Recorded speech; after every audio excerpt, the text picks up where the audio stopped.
Okay, perfect. So first, thank you so much for being pioneers and helping us launch the first Bedrock Demo Night in London. I'm really excited to launch this event. And today is actually our first session. We want to make this a monthly farming event. So we planning to do it every single month or the first Thursday of every single month. And our major objective is to showcase what companies, what our customers are doing with Gen AI. So basically, generative AI this year has moved from the lab to the real world.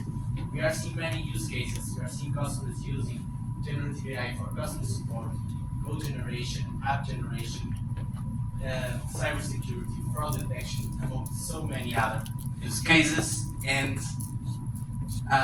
today we want to showcase what you are doing, right? Many of these use cases are built on top of Bedrock. As you know, Bedrock is our fully managed service that offers access to hundreds of models. On top of it, those additional models, you can use features in order to develop your generative AI applications. So we have several features we can offer, from guardrails to knowledge bases, among others, and even more important, you can develop your application in a secure way. Today, what we can expect. So first we'll start with a demo from AWS. Diana will present the demo of a model that we have just launched.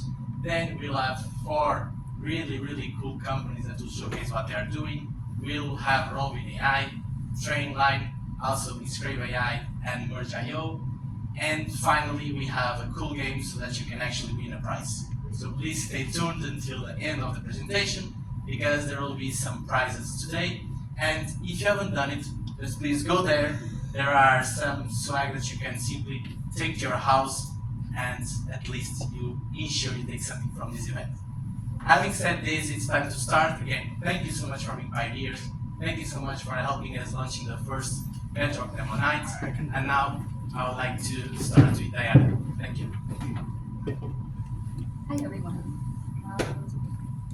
Miguel is my counterpart. So we work very closely together. I'm the solution architect for Bedrock for startups in AWS. I'm just gonna do a quick demo because we want to hear from our customers. But since we recently launched our speech to speech, and honestly, it's been one of the most requested things that we've heard from customers doing speech to speech. I'm gonna go out on a limb and do a live demo. So bear with me. I'm hoping this works. So, but just to give you an idea, this is actually a published solution that we have in Amazon Sonic the speech-to-speech model came out recently. And it has in the QR code the published solution that I will be demoing. And it's basically just a simple server and web application. And this server is going to interact with the model via Amazon Bedrock. So let's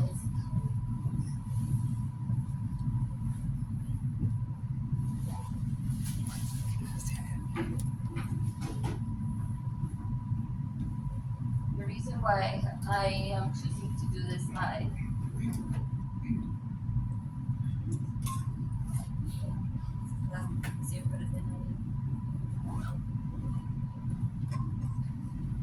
I have to use speakers on my laptop.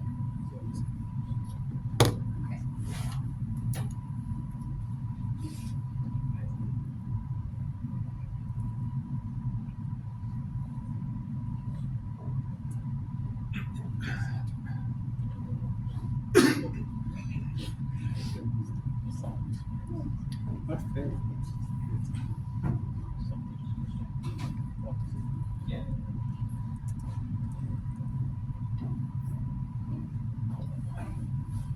This feels like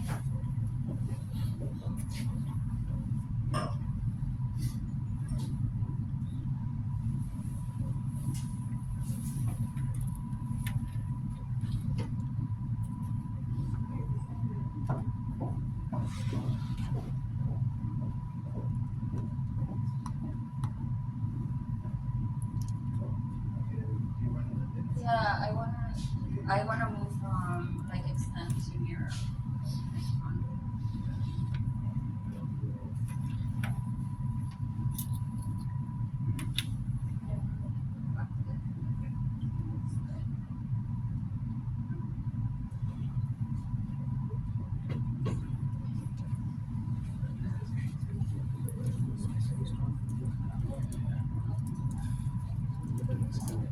Specialist.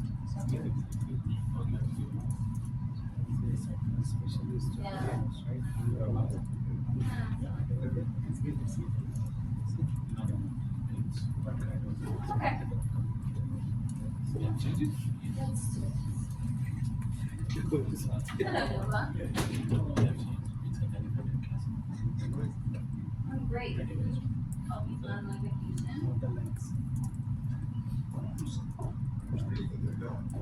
I'm thinking the beach. Yeah.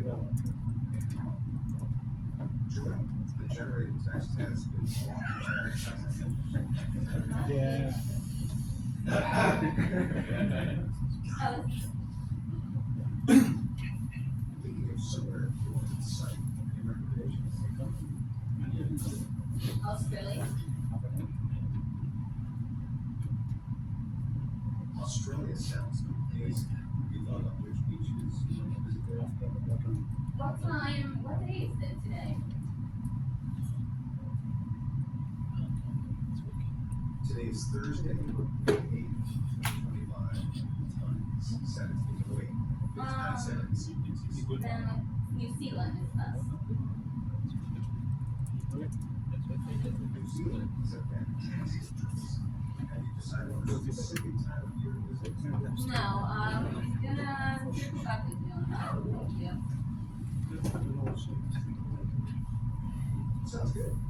Feel free to reach out whenever you're ready to decide on dates. Great day.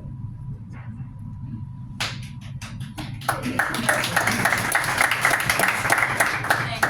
So, as you can see, it's very enthusiastic, and you can change the voices as well. In here, I chose the default. It has a system prompt. If you're familiar with that or not, it basically tells how to act. So in this, it was just a very engaging and friendly assistant. It has a tool that it's using, which is why I asked for the date, and it was able to tell me. Otherwise, it's going to start to hallucinate. And if you try it out, you'll see. And then there's an option in here to include a chat history. It just emulates it, but in a real world scenario, you can have access to the chat history and let the assistant know, what the context of the user is in many different ways. This is just so that you see the flow of events as well. So if you're interested in the demo, that's the link that I shared at the beginning. And like I said, just a quick demo so that you can see.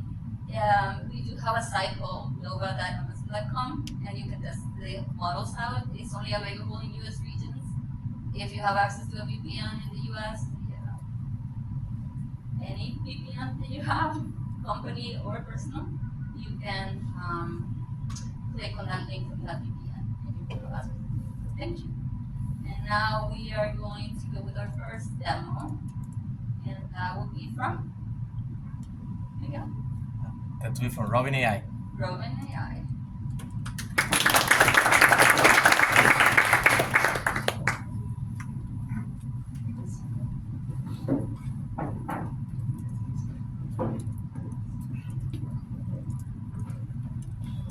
I think I could probably talk loud enough so everyone can hear me. Do I need a mic? Yes. Oh, we do for the filming. Is that why we need the mic? We have to click and type at the same time. You have another option, yeah?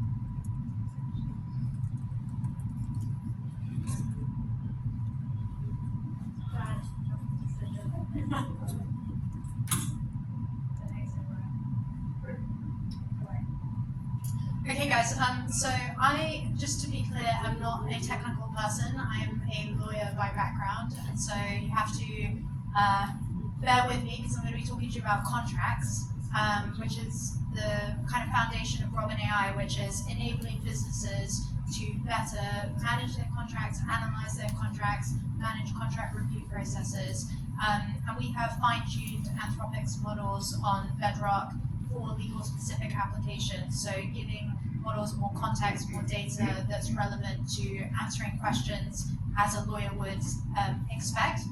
And to try and make this fun, it's about contracts, so I don't know how fun it's going to be for you guys if you don't have to deal with them normally. But I actually picked a tariffs example because this is a really topical instance of businesses needing to be able to go through all of their existing agreements, analyzing their supply chains, trying to identify risks within their documents as it relates to being able to change pricing in line with making sure that they're protecting their margins in relation to tariffs increases, looking at things like force majeure provisions, exclusivity clauses, basically helping legal professionals to be able to analyze risk at scale. So what you're looking at here is the kind of tables that lawyers would typically produce themselves completely manually. So one of the joys of working with lawyers is that they have no tech. Their tech is Microsoft Word. And so when it comes to analyzing or trying to manage contracts at scale, someone would actually go through and populate an Excel spreadsheet by reading the documents manually and actually summarizing that information and putting it in a table. And if any of you guys have ever been through any kind of acquisition process with your startups or any investor rounds with your, like if you've ever raised any capital, you'll have been through the due diligence process that investors will do on your business, and they will be looking at your contracts, they'll be looking at your documents, and they'll be paying a lawyer to create these tables in a completely manual way at very significant expense. And so it's hard to kind of quantify if you don't know this about big businesses, but the amount of money that they spend on law firms to do this kind of work is astronomical, like hundreds of billions of dollars for big enterprises. And so what this does is, you can see on the left-hand column here, we've got all of these different contracts. And so because we're leveraging AWS technology, we're leveraging Bedrock, we're able to do this analysis at scale across hundreds of documents at once. So we've got here all of the kind of contracts, and then what lawyers are able to do with the kind of tools that we built for them is to be able to ask questions and get structured data from their contracts. So taking the mess of kind of unstructured data that lives in contracts and being able to turn that into structured data. So there's a few different examples here of answer types that we can surface to people. So we've got kind of a synthesized version of an answer. We'll also have the ability to guide customers to choose like yes or no answers. So in this case, like, can I terminate this contract for convenience, yes or no? And the advantage of Robin's system is that the lawyer can actually go and see the citation, like the exact pinpoint in the contract where that answer was retrieved from. So if any of you have worked with lawyers, you know that they're a very discerning customer, and so being able to verify that information is extremely important, accuracy is extremely important to them. And so we've kind of built this process here where you've got the answer that's been provided, the lawyer can actually review the answer, and they can verify that answer, they can edit the answer if they want to refine it. And that's because a lot of this kind of analysis exercise might be used in a context like due diligence or like this kind of legal and commercial terms analysis, which is very meaningful and impactful to businesses. So from this kind of dashboard, this is like the output of the report. But what lawyers could do is they can actually create like their own templates. So this is my demo account, so I've got hundreds of templates in here. But to pick an example that you guys might actually experience in your startups is you might want to track all of the different vendors that you work with. And so we have these kind of templates that are available out the box, which enable you to just very quickly identify key risks in the document. So are there automatic renewal provisions? Can they use my logo to say that I'm a customer, whatever it might be? And then all of the templates can just be easily managed here, and you can set up different templates for different use cases.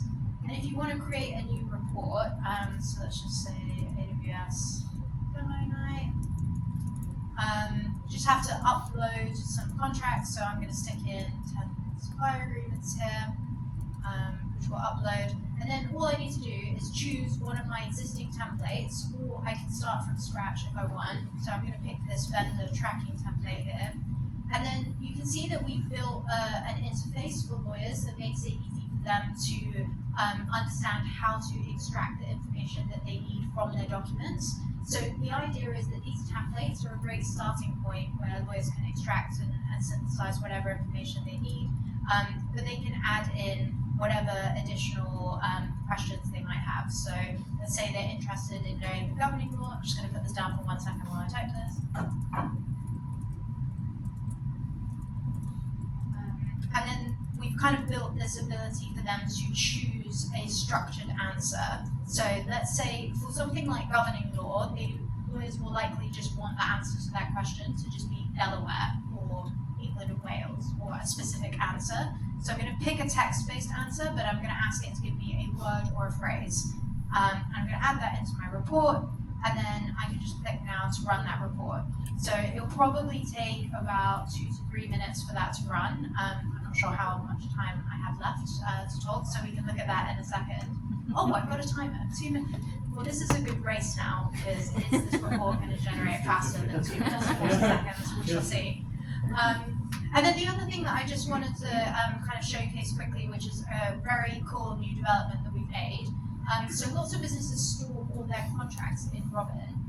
And then historically, we enabled users to interact with contracts one by one. So they had this assistant and they could ask questions. Can you summarize all my obligations? Can you draft me a termination notice? Can you do lots of other kind of areas?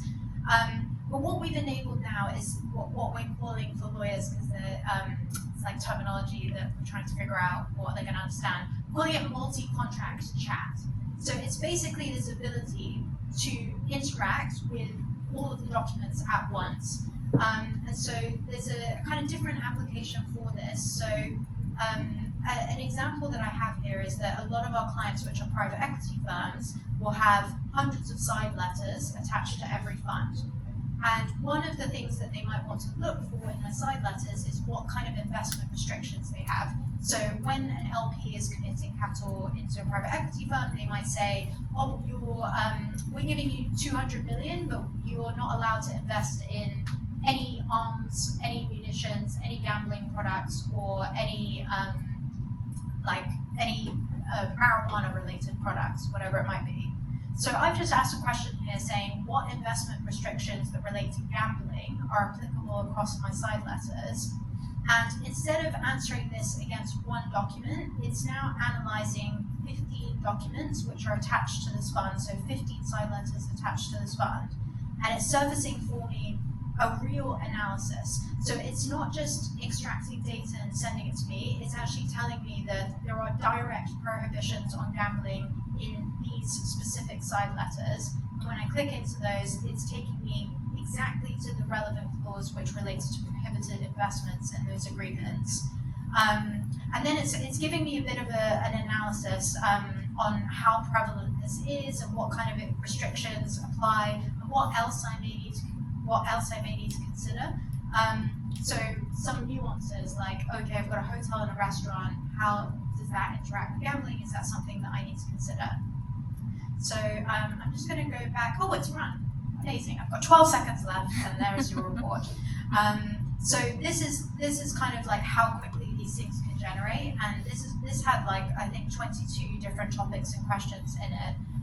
And this kind of tool is really like changing the game when it comes to how lawyers analyze their documents, because they just don't have to do these processes manually anymore. So yeah, hope you enjoyed listening to contracts. So, has anyone questions or? Yeah. Hello. Hi. So you're validating data that you pull back and saying that this is the reference, this is where it's from. How do you make sure you've captured all the data that you're not missing anything else? It's a great question. So we have a team of legal engineering specialists who are using like a bunch of different evaluation techniques, and one of them at AWS Summit we presented on it was like using LLM as a judge to look at where the data was correct but too much information was provided, where certain data was missing, and we basically have a bunch of legal engineers who are working on both like kind of human evaluations and also other evaluation methodologies to try and make sure that we capture everything. But the reality is that lawyers are, because they have like such a high standard, they'll probably look at this data in a few different ways. So they'll verify the information in the report through the citations, which I showed, but they might also open up the contract and use the assistant to then do like a second go through of that contract if they were looking for specific obligations or they wanted to connect any bits of data. Sorry, that probably wasn't a very technical answer because if you were angling for like some technical experience, I might be able to connect you with some people who can answer that better. The user experience and like validation. Yeah. So, it's kind of related to what everything else.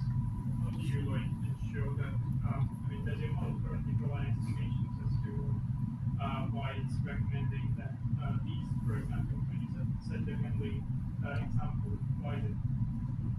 Sorry, so for example, does a model currently provide explanations as to why it's recommending certain things? For example, you mentioned about the handling example.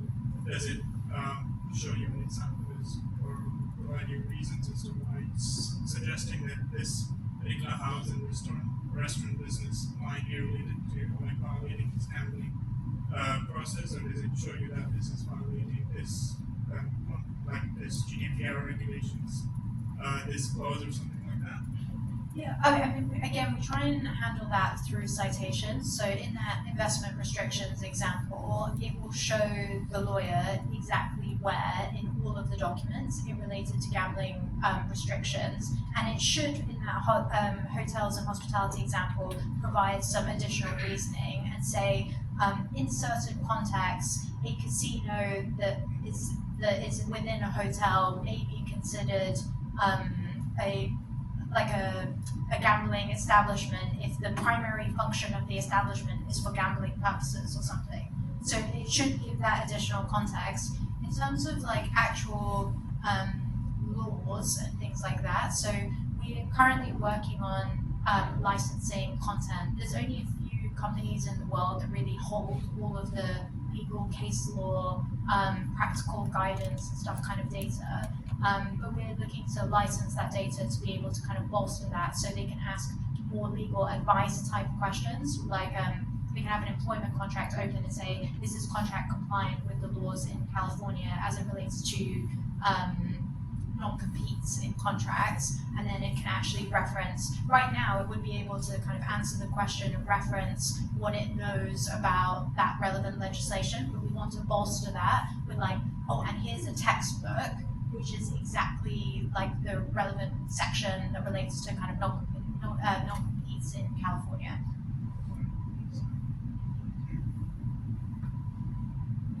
Okay, let me just take the mic to you and record the question. Thank you. So, basic cost of error here might be very, very high. LLMs tend to hallucinate. How do you basically handle the hallucinations if they occur?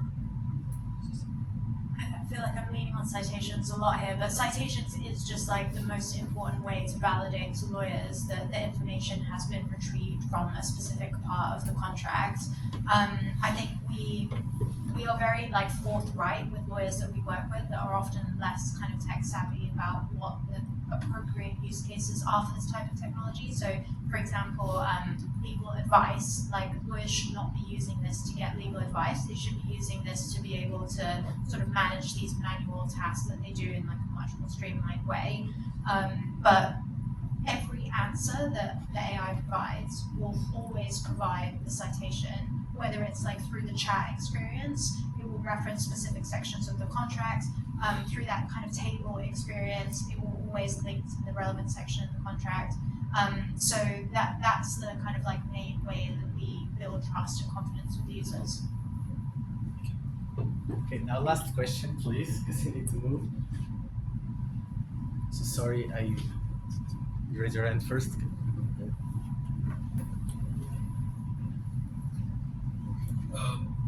It's very good demo. I had a question about security and data protection, because these contracts, some of them can be very sensitive. And when I suggested something like this to my own boss, they were like a bit hesitant because they don't want data leaking. from what I know, Bedrock can't be run locally, as I understand. From what I understand, that's what you're using. So how do you ensure security and privacy when dealing with like sensitive documents? I feel like you're teeing up the Bedrock team. We leverage Bedrock for LLM inferences, and that's part of the reason why we're able to kind of partner with the world's biggest businesses. So we have as customers UBS, Pfizer, some of the biggest global asset managers in the world who have extremely confidential data in their documents. So we actually use a range of AWS products for encrypting contract data at rest and in transit. We're using Bedrock because we're able to kind of create these private instances where we can leverage Anthropic's models within the AWS environment. We're not sending customer data over the internet. We can host it all in that private ecosystem for them. So I think we also go a long way from a kind of marketing perspective to make sure that we're super upfront about all of the kind of certifications and things that we have. So we have a trust center on our website, which anyone can kind of request access to, which gives all of the underlying data security, architecture, SOC 2, ISO, all the relevant certifications. And given that we've kind of got through the process with the big banks, I would say that they're the worst. So if we've done that, we can probably chat to you about your boss as well. Thank you so much, and we're also happy to connect with you to explain how we can support. So now, Lauren, thank you so much for the great demo you just brought us. Now we'll have train line. We have now Emma with us.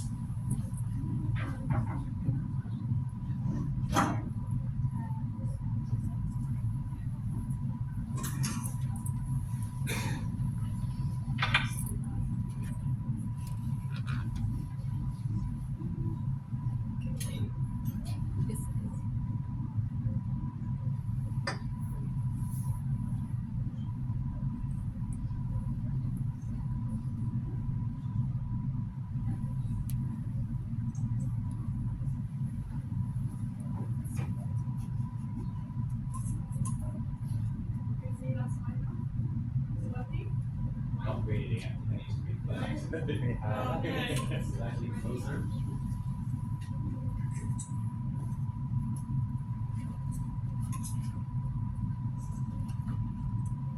How's that? Thank you. Cool. Hi everyone. Yeah, I'm Emma from Trainline, and I'm going to talk you through about a project I've been working on. I'm a machine learning engineer working on our travel system. So this is something that's now live to several millions of users as of the beginning of the week. And it's kind of like, we don't just want to be a ticket broker anymore. We want to be we want to really assist the user with their direction of travel. So if there's any problems along the route, if there's anything they want to ask about, we want to be that point of aid for them as our product grows. So if you have an iPhone, you will have access to this. But whenever you buy a ticket, you go to My Tickets, you'll see the entry point for the system that I'm going to talk about, which is our Trainline system. So I'm going to click this, it's going to open up the chat. It's still in beta mode at the moment, whilst we're working out some things, but you can hopefully will see how powerful this already is, and it's a system that we will just continue to grow. So I'm just going to start with simplify. And what this is, behind the face of the application is an agentic architecture using LLMs. So it's actually a multi-agent system. So I've just asked a simple question: hi, I've got a welcoming message, can I assist you with anything? So I've booked a train, the ticket I'm inquiring about is from Wandsworth Town to Clapham Junction, and I'm just going to ask, what trains can I take with this ticket?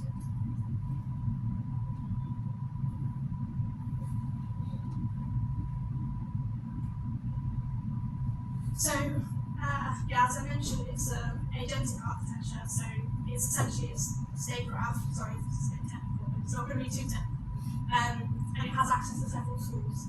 So tools to help the agent make his decision would be things like terms and conditions, which is what I'm asking about. So I've had a response that says, okay, your ticket is an anytime day single from Wandsworth Town to Clapham. You can travel anytime from me. Great, thanks. Some extra things. So, if next I'll ask another question, so maybe I'll ask, well, what are split tickets? This is something that Trainline does. Gosh, typing and speaking is actually quite hard. This is something that, it's part of the flagship Trainline product. What even is a split ticket? Hopefully that can inform that from the agent. This will take a little bit longer because this is a tool that's kind of referencing our full Trainline FAQ database. So it's essentially a RAG system. And yeah, we're querying lots of data entries within a database. We're retrieving the most relevant example, and then we're providing that to the user. So again, we've got a nice split tickets are a clever way to save money on train travel in the UK. Here's how they work, and then it walks you through how they work. What about my actual train journey? So is my train running on time? So I'm asking now about real-time data. So now the agent needs to make a decision to choose the real-time tool in order to answer this question. And here we go. Your train is from Wandsworth to Clapham Junction. Currently running slightly late. Okay, good to know. Expected at 18:42. I think the ticket was booked for 18:40, so not too late. Great, that's good. Maybe what platform?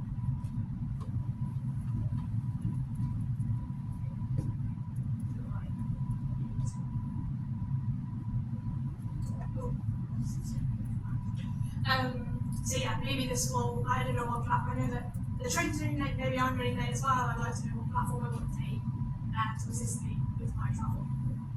And here we go, platform 4.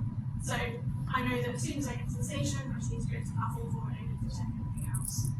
That's great. Now, let's say maybe I decide I actually don't want to travel. The train's not, I haven't taken the train yet, maybe I want to refund. Like for the ticket, I'm not going to use it. So let's ask. So again, on the back end side of things, this goes like we have our supervisor, which is instructing which tools to reference, and in this case, it will reference the refund tool, which has access to several back-end services. So great, I'd like a refund. I've been told I'm eligible, and I'd like to get a quote for that. So okay, I have a small fee, but I'm going to get £1.30 back. Sure, yes, I'd like to execute that and have my refund. And then so as you can imagine, like this is the state of the assistant at the moment, but the way we've built this is very kind of plug and play. So you can add several components whatever you feel that the user needs, we can add into those components very quickly. Now, the system can grow to have a user.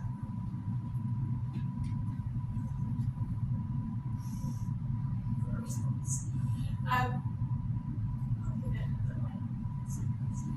You get the idea. And yeah, so we can ask many things of this. Essentially, it will confirm the quote, and that will. I'll then be told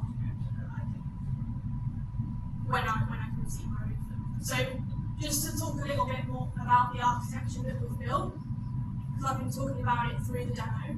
I just kind of wanted to hammer home what we have actually, the structure that we've built. So when I'm typing things in the front end, as the user, that comes through the front end apps, back-end service, and then comes to our ML services.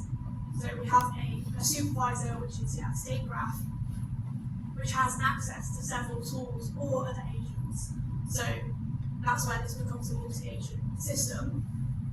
So the orchestrator has access to terms and conditions, real time, as I've just shown. It also has access to a reference agent, and all of this plugs into back-end capabilities. So on the back end, we have APIs to check eligibility, check quote, and to confirm the quote action. And it's the agent that needs to make that decision of which tool to call in order to serve the user's action.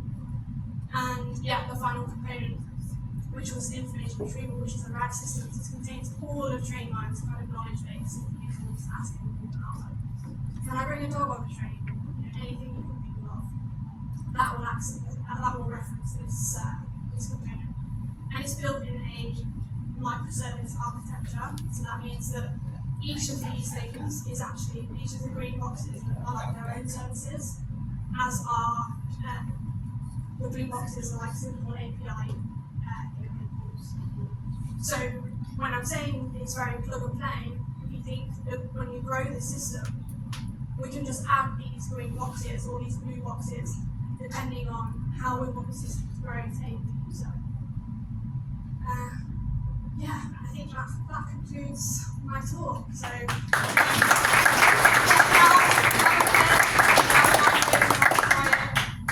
Android should be coming very soon. So yeah, give it a go. Any questions?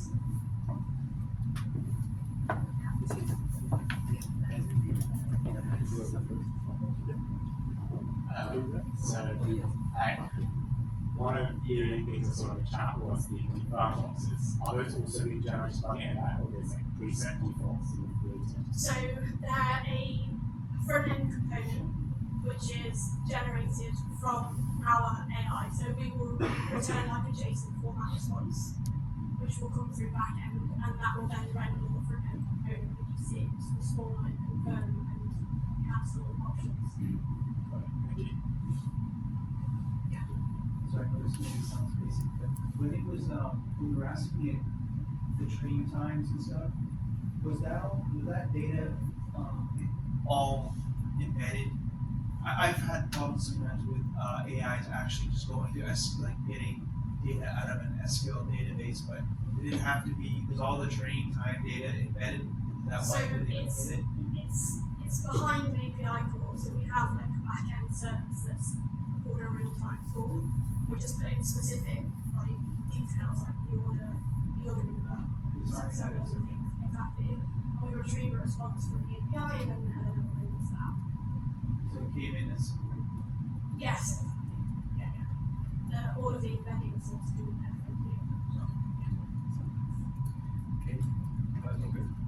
Okay, last question, please. Forward. Unlike Robin AI, like verify the source. How do I verify that AI is not hallucinating or it says I should bring my dog on the train? Because what if I bring my dog on the train? How do I say I got information from AI? How do you want to Like if I bring my dog on the train, like if I ask should I bring my dog on the train, say yes.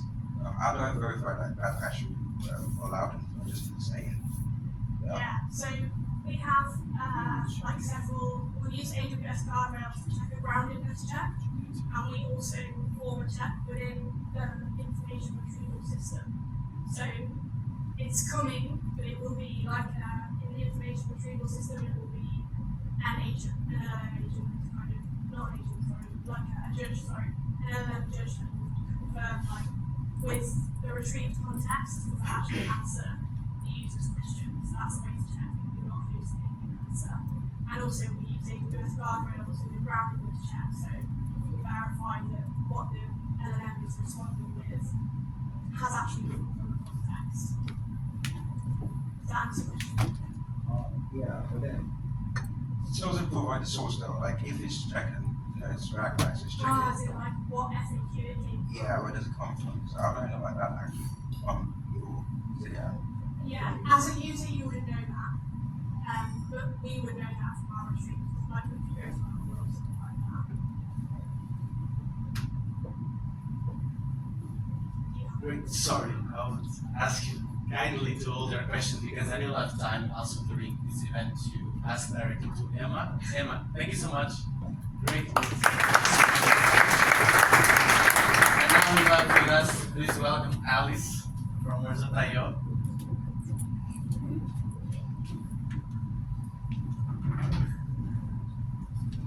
Only.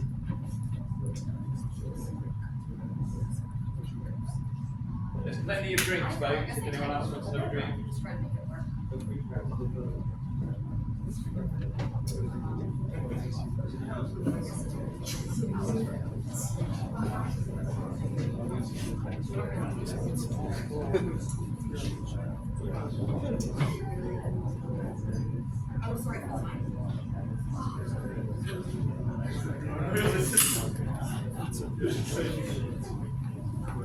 Diane, how did you get all that? Trying to make this actually good that I think you can only do it on one of the screens.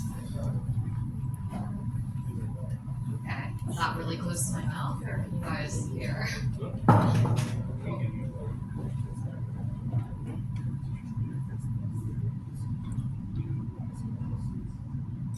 Try screens. Whatever is perfect. All good? Amazing. Cool. Well, hi, nice to meet you all. Thanks for having me. I'm Alice. I'm one of the founders of Merge, and I previously led engineering teams at Instagram and Meta. I started much of my career building 0-to-1 products, Instagram stories. I also worked on creator monetization. And I know the audience today has been varied, lots of good engineering questions, but curious, especially because now AI coding is so accessible. How many of you guys have used AI to write code? Okay, so a good amount of you guys. So I'm assuming that everyone kind of knows about Windsurf or Client Code or Lovable and all of those. So what Merge is doing is we're Cursor for code review. And so we help teams like Hell.com and NAN ship better quality code faster. And I'll show you how we're doing that. But I guess the problem that we're solving is today more code is generated than ever before. And I talked to a lot of head of engineering or CTOs, and the bottleneck around writing code or the software development cycle is now less about writing the code itself, but about making sure that you can land that code quickly, it's bug-free, and it's really high quality. So let's jump into how we're kind of helping teams do that with a live demo. So everyone can see that, right? You can see what's over there. Okay, cool. So I'm just jumping into an AI IDE. I switch between Windsurf and Cursor quite often. I'm using Cursor today. But let's just pretend I just asked AI to write me a new feature, and now I'll just push that PR up into Merge. And I guess it's worth talking about that we have a two-way sync with GitHub, so everything you see right now in the Merge platform, you can also do in GitHub, so teams can kind of be using both. So in Merge, you can see that it's automatically generated a PR description for me. It's also suggested PR reviewers that I can add with one click based off of the files that have been changed. And once I hit publish right here, the AI reviewer will start running on the code. I'm gonna jump into, for the sake of time, and now put on a different hat of now I'm reviewing a different PR. And as you can see here, the AI reviewer, general review ran here, and we also support this thing called custom rules, which if you're an engineer, you can just think of as ESLint on steroids. It's rules defined by natural language that get run on all of your code. Now, after the PR review runs, you can see that we find issues and we just surface them directly in the code. If you are an engineer, like the highest performing teams that are using us, the way that they do it is they're almost using Merge as a first pass. So you put up your PR, it reviews it, the engineer fixes it, and then you can tag a teammate to review your code. And at that point, you kind of know that all low-level things have been fixed, and the teammate can really just focus on the high level. A little hack that I love that we kind of added to is you can do this thing called copy comment with context, and then I can just one-shot that back into Cursor, which is great. Now moving on to, so now you're, imagine you're reviewing your teammate's code here, and I'm just going into this kind of code piece. So how we help human reviewers move a lot faster is, on the left side here, you can see that we actually sort all of the files and group them by logical order rather than alphabetical. So in traditional tools like a GitHub, you'll get all the files in alphabetical order, and as a reviewer, you really have to parse through, and even if you know the code base, you have to like figure out where to start, what to read first. But generally, as an engineer, you kind of have a dependency graph of which you write code. You usually maybe start with the model layer, then you put it into the API layer, and then you go into the UI layer. And so we aim to really just order files in the way that you can read from top to bottom. Something else that we do that's pretty cool is As you're reviewing through, for each file we're reviewing, we also automatically generate these architecture charts if you've actually changed the flow of data or the way that the architecture flows. So I'm a very visual person, and this helps you basically visualize what's happening in the code before you view it. We have all the little things you would expect. You can highlight code, you can chat with it. This LLM has access into your code base, as well as this PR, so you're not copy and pasting into a bunch of different things here. And I guess just quickly zooming out from the PR side, we allow you to connect multiple repositories into us. So if you've ever been on a GitHub, you know you've got to click into each repository to see what kind of code you want to review. This unifies everything into one inbox, so that way as an engineer, you just jump in, you look at what you've been tagged on, what you need to review, and that just makes it a lot easier.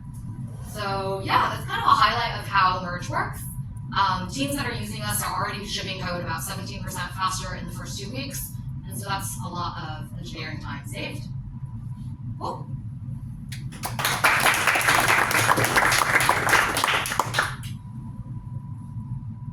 Are there any questions? Please let it just right there.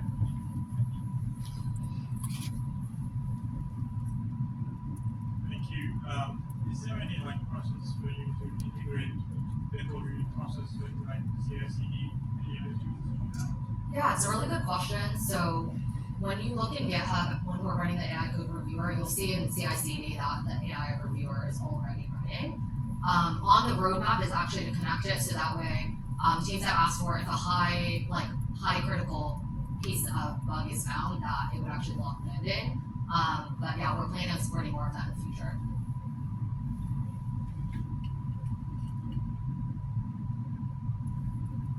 How do you charge? What's the pricing? Yeah, good question. If you want to buy, we charge $30 per month per developer, but it's seat based, so people can choose who they want to have a seat. So is it the enterprise charge, or is it, I mean, pay, or is it sort of individuals can start using it? And yeah, so we're kind of doing a little bit of a PLG motion right now. We're getting a lot of individual developers who love it and bring it into their company. But yeah, we are starting to do enterprise deals as well. We have a question here. Is there context before that? Like, what's the context for like your plan right now? For like the repo size or like amount of code? Yeah, it's a really good question. So the way that we actually run this today is we have an LSP, language server protocol. And what that allows us to do is we're a lot smarter. So when you put up a PR, and let's say you've like referenced a function that's not actually in the PR itself, we've given the AI capabilities to actually go and find definition or go find the file so that it has the right context in order to review and understand the full meaning of what you're trying to change. I saw another hand raised there. Hi. So are these being run in the corporate instances, or I'm just asking about the core which you're accessing in terms of the authentication and other stuff actually. So are you managing all of that, or?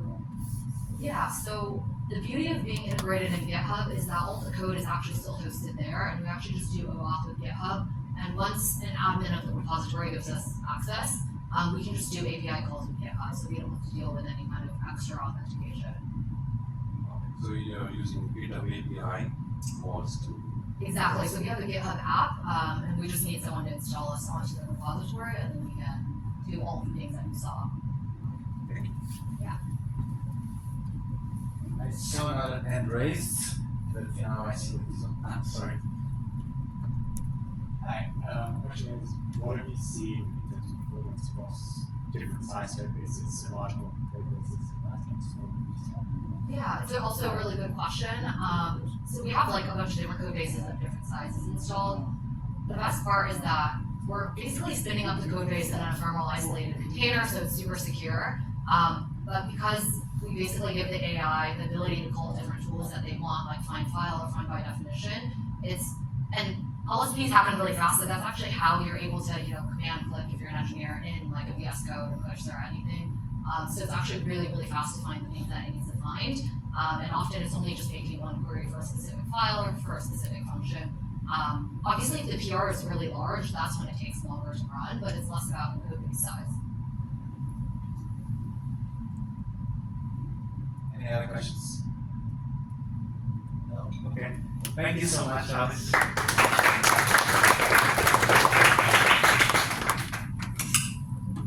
So now we will keep the session. We will have Michael from Scrap AI. So join us.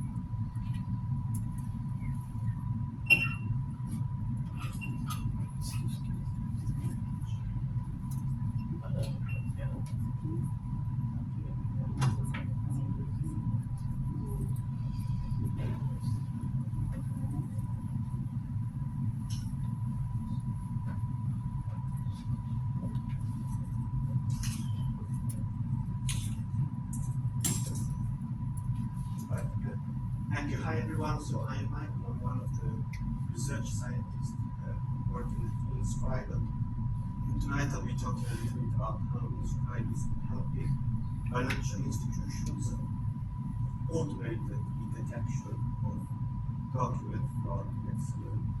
So the AI agents that we deploy are capable of analyzing documents like bank statements, pay slips, utility bills, in order to automate the detection of intent or urgent forgery. So what I'll be talking about tonight, I'll be focusing on our web hub, which There's a button. Can you? Is okay?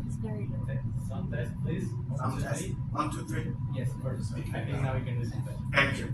So this is an example of the web app. So if you were to be one of our fintech customers using the web app, this is what you can see. So you have a workspace which is essentially a collection of all the users that you're trying to evaluate. So your user, your customer, is what you're trying to do is essentially assign a risk level to their application.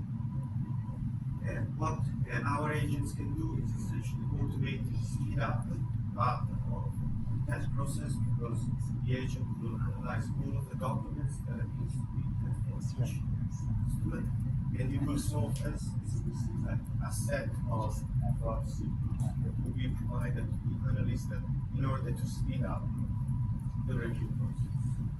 So also, since we treat very sensitive documents and data, this is a demo workspace. So all the documents, all the data is apps, all of these customer interactions will exist, only the concrete. So here I'm going to show what happens if you actually go and click into one of the customers that you have. So into James, give an idea of what our agent is. So typically, if you're an analyst, what you do get all the documents that have been submitted by a customer, and you will actually sequentially analyze all of the documents in order to get a holistic, comprehensive picture of the customer. Instead, if you want to be an analyst using the Scribe app, simply click into this application of James. This is what you will see. So this is the analysis that have been performed by our agent. So this agent is the AI analyst. And at the very top, we will see high risk. So first of all, at the very top, we provide risk rating that was predicted by the agent. And you see this pattern everywhere. So we provide a risk rating, such as the label for the issue, but then at the bottom, we also have like rational. So typically, it is a couple of sentences that have been generated by the agent to support the prediction of high risk. So in this case, we can see the customer has actually uploaded two documents. One has been predicted as high risk, and the other one has been predicted as medium risk. And actually, we will not see it in here, but it was bounced into the. So in the other section that I'm highlighting now, so these are the customer insights. So these are the attributes that have been generated by the agent. So these attributes, which are also called as verification, they are mimicking, so they're doing exactly the same as an analyst, only faster. So given that the customer in this case has uploaded bank statement and the payslip, we were actually able to run one of the very important verification, which is known as the verification. So first of all, what the agent will do, it will go across all of the documents and extract details. If it's a payslip, it will have the name, the person, the address of the employer. If it's a bank statement, it also will pass the account number, opening and ending balance. So then in this case we have like the company verification, and this is what I meant to do before. This is a fraud signal that has been surfaced, and if you can click into the details, you can see that the agent has predicted high risk for this verification. And the reasoning behind this is that the AI fraud analyst has access to a couple of tools. The main tool that has been triggered in this case is the search in the web. And once again, this is something that an analyst will do. So they will try to search the web and verify the status of an employer has found a payslip, for example. So in this case, the agent has searched the web and it has triggered a high risk because it found that this company is actually inactive. Now, the pattern that I was referring to before is something that is very important that I described is provide a prediction, in this case it's high risk. We also provide a rationale that was generated by the agent, just a quick one, but it's always grounded in sources. So as you can see in here, we actually have two links, so an analyst can click on it and they will be sent to the URLs that were actually used by the agent to ground this prediction. So I feel that this goes a long way in terms of the explainability of the system and also the transparency and the accountability of what we provide. So in customer insights, we have like some other verification. Most of them have been performed by triggering the web search tool. And another one that I found very important and I'm highlighting now, given that the customer has actually uploaded a payslip and bank statement, also do cross-check to be quite time expensive. We actually able to pass the net date of the payslip, and we were able to go and find the payroll transaction, the corresponding payroll transaction within the bank statement, and we were able to match and see the time and the amount. Once again, even though in this case it wasn't formed like this, we still had sources here. So in this case, the sources are not URL, but actually the details that were passed. So the net pay coming from the case data and also the payroll transaction.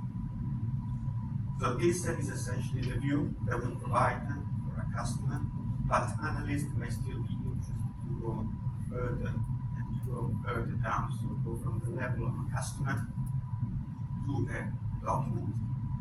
And you can see in here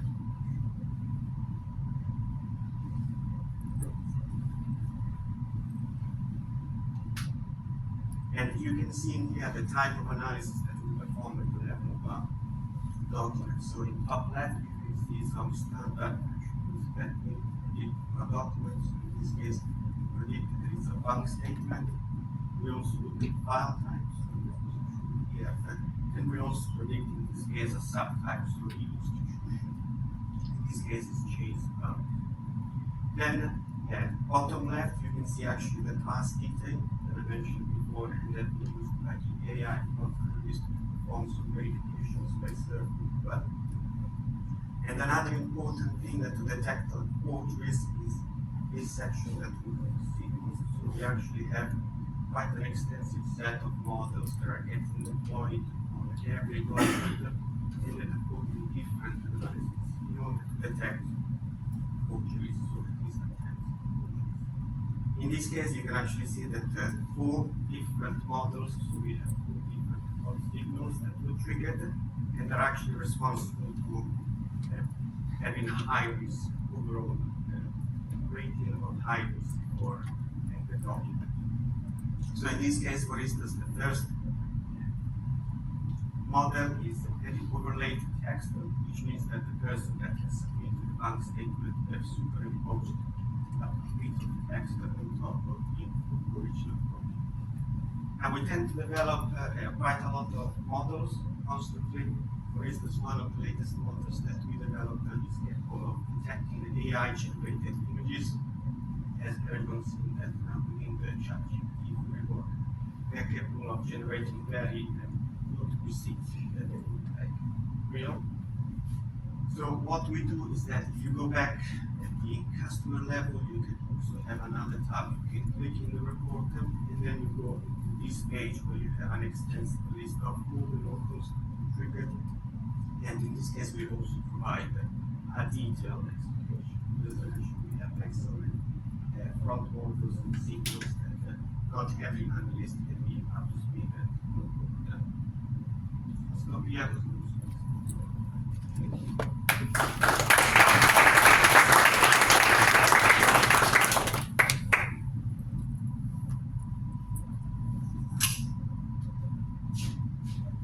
Time for questions.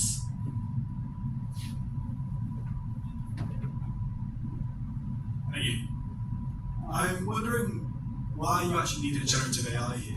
Surely there's a application of just OCR with some like predefined text to figure out the text. Or giving these detailed reports of what each. In this one, yes. This one, yes. You get to retrieve from our database. I'm not claiming that this description is generated by the agent. Good. Then how are you applying generative AI? Okay. So for instance, to do this verification, you upload payslip. So first of all, the agent will ingest the image and will have to pass the name of the person and the company. And then once we have this tool, we search the web. And then based on the information that we find on the web, we use this to generate this report. So each verification is associated to this kind of analysis that is generated by an LLM. Is there an approach here where you didn't need an LLM? Is there like an alternative here where you didn't need an LLM? How would you do that? It's like you find, first of all, you have to trigger the tool, right? So the agent will trigger the tool. You search the web. Then once you collect a couple of pages, you have to summarize the content and say whether the content is active or not.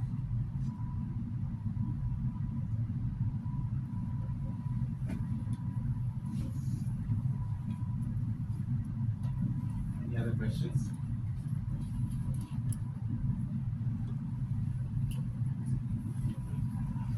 Thank you for your presentation. My question is like, how easy is it to develop like custom rules?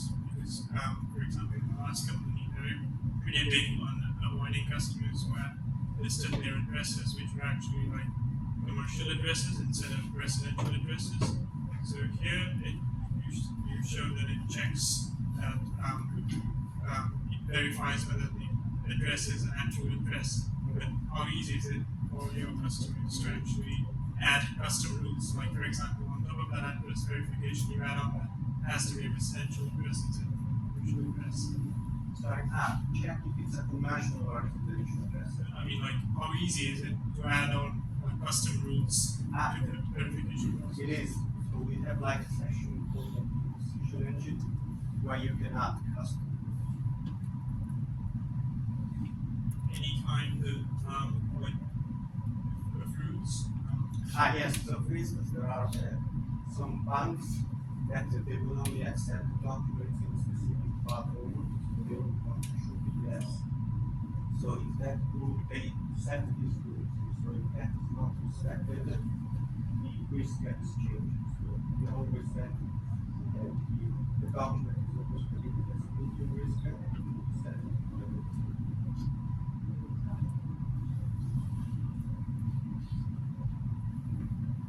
Any other questions?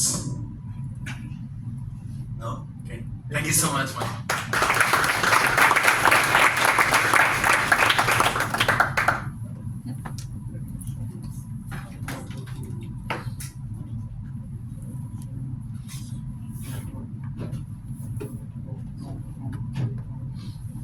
So first, thank you so much for all the speakers that were here today.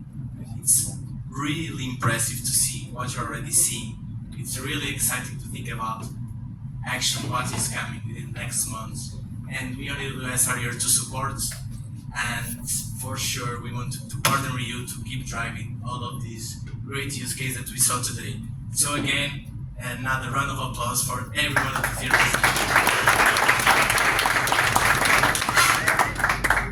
And now, before actually we move forward to pizzas and drinks, I just want to do a quick game, because I know that some people here are competitive. I know that you like to live with some swag, and you have there notebooks, pens that you can take. But before, I'll run a quick game for a really, really special prize. I will not say the prize right now, because competitiveness can increase too much, but let's keep it like this.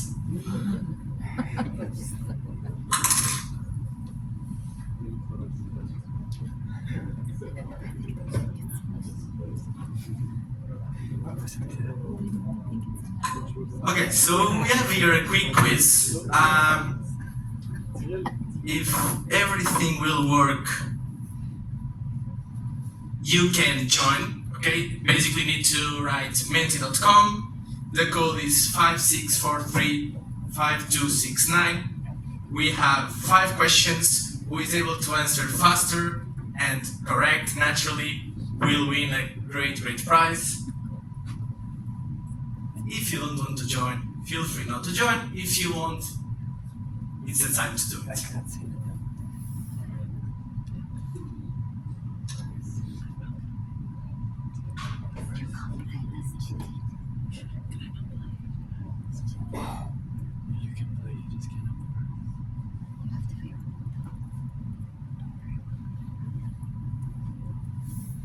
AWS employees, you can also join. The ones that work with Bedrock, I hope that you can answer to all questions correctly. But it's not a test, because you can choose a fake name. Done. She just sang this Miguel.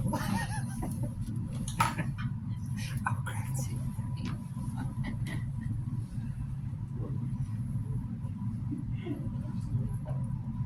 Okay, I still see some people typing, so some people are still trying to enter the game. As soon as I see all heads up, I'll actually kickstart it.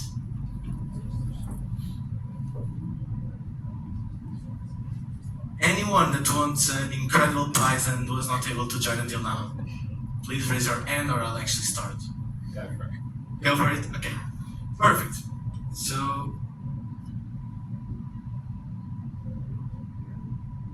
first question, what does Amazon Bedrock Data Automation help you do?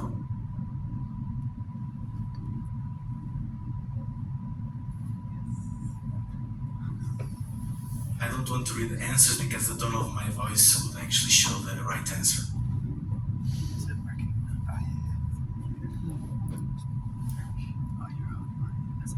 Great, so we have 9 people that were able to answer correctly.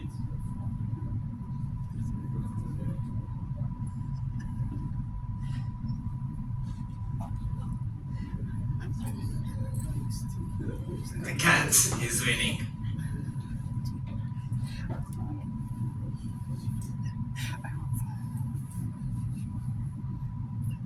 What is the name of the AWS state-of-the-art speech-to-speech model for conversational AI? Speech-to-speech model.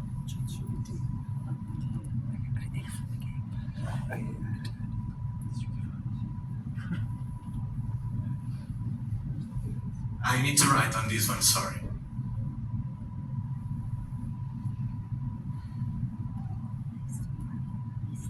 We have 26 people remaining.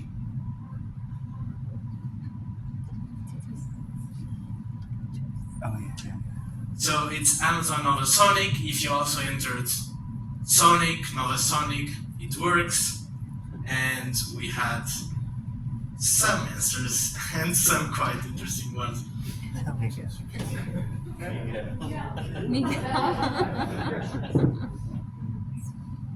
Thank you. No, I'm still not a model, maybe one day, but thank you so much who was able to, who wrote that name.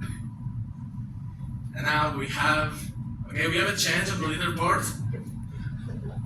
I think we have a change. And yes, Bell just reached the first place, and we have Christina, which I don't know is taking. My name is on the second place. As you can see, I'm not playing, and I have not paid anyone to play for myself. Let's go for the third question.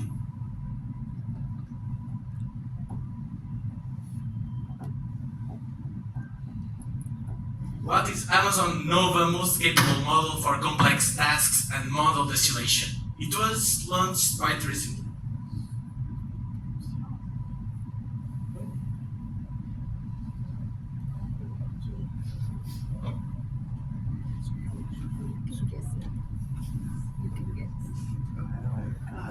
Okay, so this is a product awareness that we need to work on, but it was launched quite recently. Actually, it's our most capable model, and also we are super happy to support you on actually trying to focus it with it and trying to understand its fits or use case in terms of accuracy, speed, and costs.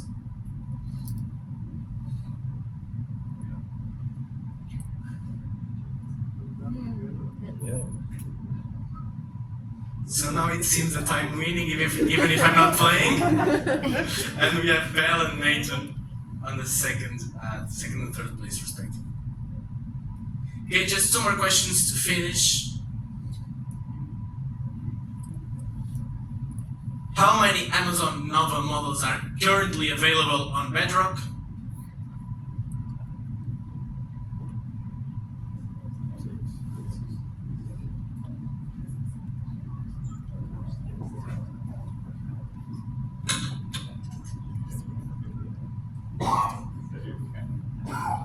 Actually, 7 models that we have available right now on Bedrock.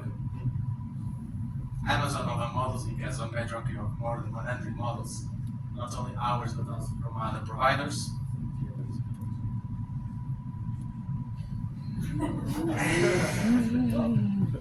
And it seems that I'm still winning. Now Mr. M is in second place and Bell on the third place. Okay, now we are going to the final question. So Miguel Cristino is actually leading by now, and let's see if there is a last minute change on the leaderboard.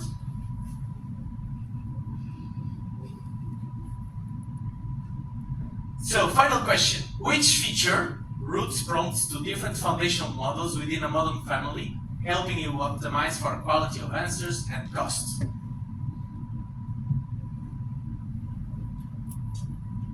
Is it guardrails? Is it Amazon Bedrock Intelligent Prompt Routing? Bedrock Valuations? Exactly. It was quite self-explanatory, the name, but with this we just reached our last question, and now we have the final quiz leaderboard. So actually we have a change at the end?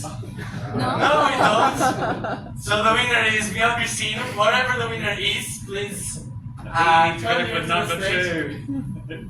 Or, so, if Miguel Cristino does not want to show who is the person, because I didn't play, as you can see, I can actually give the prize for Mr. M. was me, so go for Mr. M as the winner of the prize. Okay, so Miguel Cristino is actually Mike Loops, who is my manager, so potentially I'm quite surprised. A lot of knowledge, thank you so much, Mike. It tells me a lot. You're actually listening to what I'm bringing to the meetings. But actually the winner is Mr. M, so please a round of applause to Mr. M, and I'll invite Mr. M. So, Mr. M, there is a prize, or is Mr. M also an AWS employee? Who is Mr. M? Okay, so no, it's not Mr. M the winner. We are going to the third place right now, who is Nathan. Hello. Nathan, please come here. No. I'm a person, I cannot do it. Nathan, congrats. Thank you very much. Here's a prize. A really nice backpack that you can use to work.